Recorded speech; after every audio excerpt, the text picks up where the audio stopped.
YouTube, it's Sarah with Crimson and Wool, and so this video is going to be very short. If you just want to get directly to the tutorial itself, I will leave in the description box below, I will leave a timestamp for that. But I do kind of have to explain what's going on here. So this is a basic dress pattern for the basic doll tutorial that I have up on my YouTube channel. I have quite a few people asking for outfits for this doll, and so normally I make clothes that are worked up into the doll itself. So shoes, you have your outfit, and then they're usually attached or worked into the doll as I'm working it up. That's just the way I like to do it. It's less work, and so yeah, so that is what's going to be coming on the channel.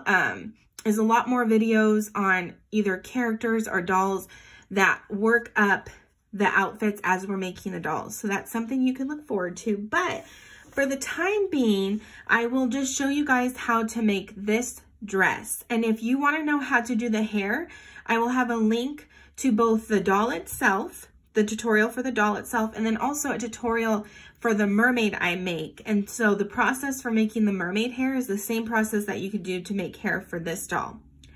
So there's that. So what we're going to accomplish in this video is learning how to make this dress. And so just a quick walkthrough.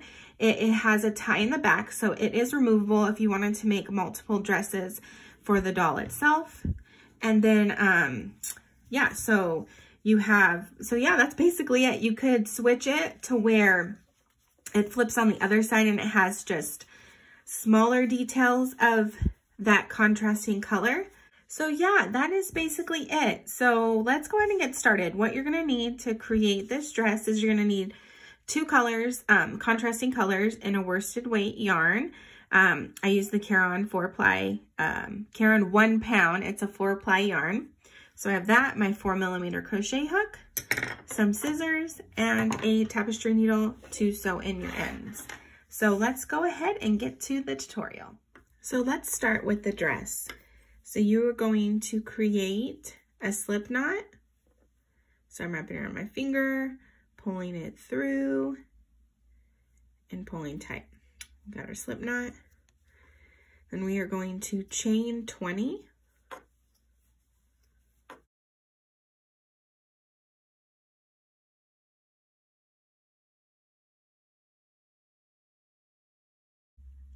So in the second chain from the hook, go ahead and work a single crochet and then work a single crochet into the next stitch. Now you're going to chain 4 and then you're going to skip 4 and then you're going to work 1 single crochet into the next 7 stitches.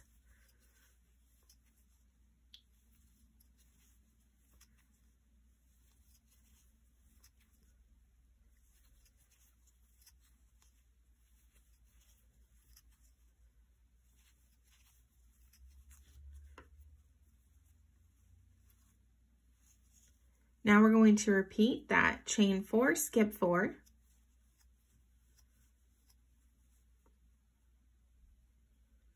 and then work a single crochet into the last 2 stitches.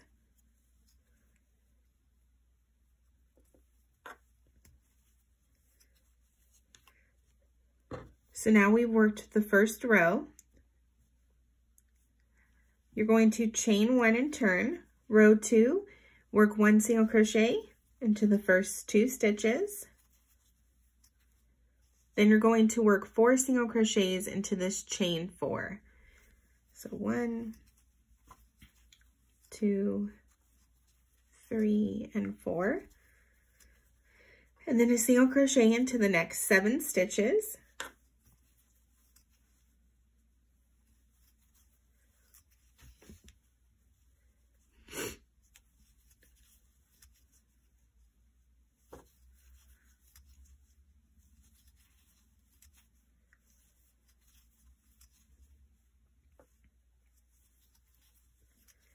And then 4 single crochets into that chain 4 space.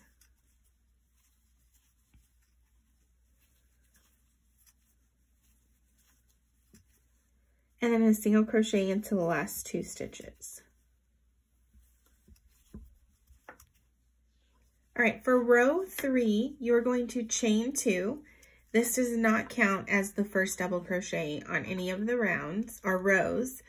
And you're going to work 1 double crochet into that first stitch, and then a double crochet into the next 7 stitches.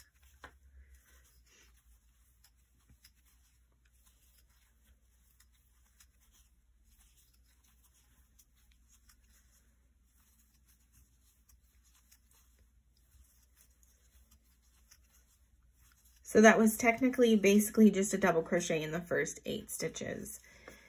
Then in the next 3 stitches, you're going to work 2 double crochets into each stitch.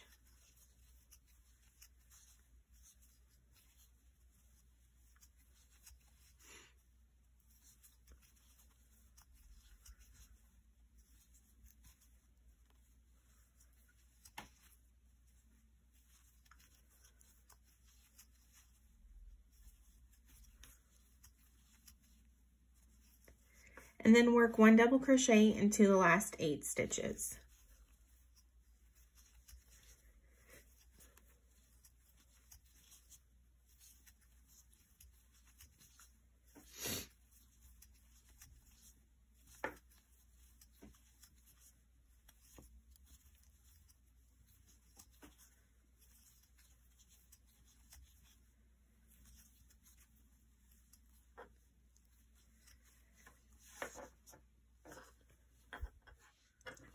Row 4, you are going to chain 2, does not count as your first double crochet, then work a double crochet into that same stitch of your chain 2, and then work 1 double crochet in each stitch all the way across.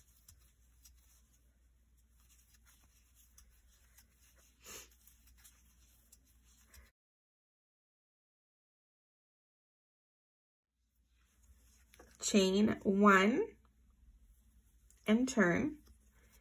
Row 5, you're going to work 1 half double crochet into that first stitch because that chain 1 did not count as your first stitch, and then 1 half double crochet into each stitch all the way across.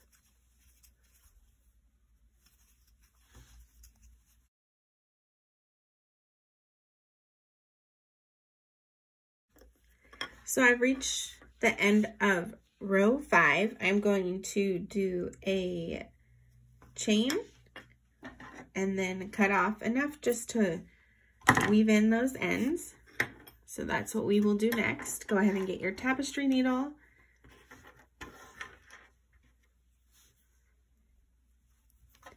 And then what I like to do is just take my needle and go through these stitches, making sure I'm not like going through this back side, but just through these, like you see these 2 loops for each stitch.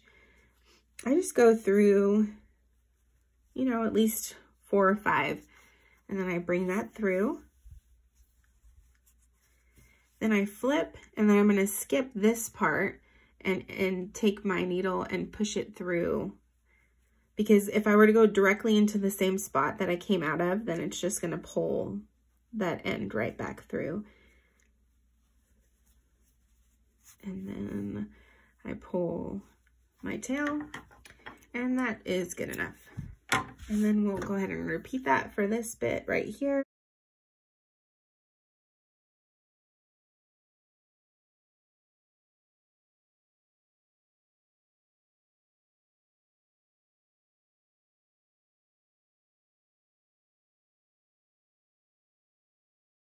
So I got yellow for my contrasting color, and we are going to work slip stitches, and we want to do this in between this row. So we had our foundation chain right there, just the chain, and then we did our single crochets and skipping, and then we did our row of single crochets across, and we're going to work into this section right here to add our details. So go ahead and take your hook and insert it between, so it'd basically be between row 2 and row 3. So between the last single crochet row and the double crochet row. and attach your yarn. And you want to leave enough of a tail. So if you didn't, you could do it at this point, just pull it and leave enough of a tail so that you could tie it in the back. And then work a chain. And then now you're going to simply insert your hook between the rows right there. Pull your working tail back here through and work it through right there. All right, I'm going to do that again because I feel like that probably wasn't very helpful. So we have our rows right here between the last single crochet and the double crochet row. You're going to insert it into this part right here. So insert your hook and push it through to the back. Grab your working yarn, pull that through, and pull it through again. So if you do this more loosely, then it will be easier to work these single crochets. Go ahead and continue working this same process all the way across the dress. Just inserting your hook through that gap and working your slip stitch. And what's cool about this is that you have two different sides. So you have this that has more of a thicker knit style. And then back here, you just kind of have it like these thin stitches. So you could decide whichever side you want to use. So continue working your slip stitches.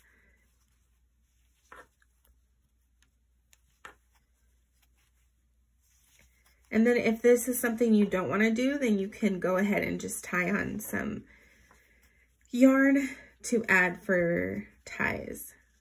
And then you could also put a bow on the front and the middle. There's a lot you could do. There's a lot to play with. So I reached the end and I want to work one more chain and then cut off a tail long enough to tie and pull that tight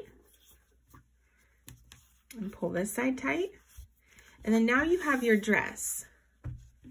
So let's go ahead and grab our doll.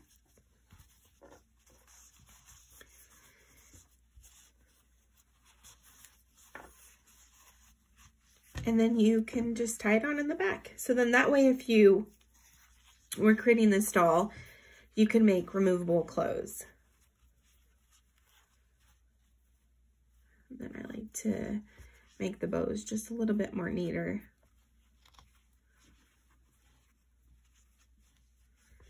And just remember, when you cut off your yarn, the shorter the tail is, the harder it might be to tie. So there is one dress for the doll itself. Thank you so much for watching this video. I hope that you enjoyed making this dress.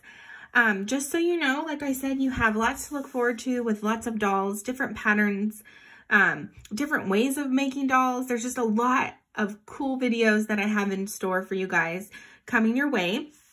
But for now, I hope you guys enjoy this dress. If I come up with any other patterns that can be used on this basic doll, I will just do quick little videos for each individual outfit. But for now, I just wanted to give you guys this cute dress. If you like this video, please give it a thumbs up. Also leave a comment down below just saying hi, or if you're new to this channel, introducing yourself. I love all the comments that you guys have been just sharing, and I just wanted to say thank you. So yeah, if you haven't subscribed, hit that subscribe button as well as the little notification bell. That way you can be notified anytime I come out with a new video. But for now, I look forward to crocheting with you guys again next time. Thank you.